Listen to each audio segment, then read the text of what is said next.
భారతదేశం నా మాతృభూమి. భారతీయులందరూ నా సహోదరులు. నేను నా దేశాన్ని ప్రేమిస్తున్నాను. సుసంపదమైన బహుదమైన నా దేశ వారసత్వ సంపద నాకు గర్వకారణం.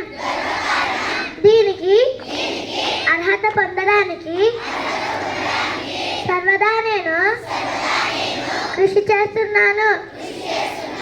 నా తల్లిదండ్రులను, ఉపాధ్యాయులను, పెద్దలందరినీ గౌరవిస్తాను. జంతువుల పట్ల దయతో ఉంటాను. నా దేశం పట్ల, నా ప్రజల పట్ల సేవానిరతితో కలిగి ఉంటానని ప్రతిజ్ఞ చేస్తున్నాను. వారి శ్రేయాభివృద్ధులే నా ఆనందానికి మూలం.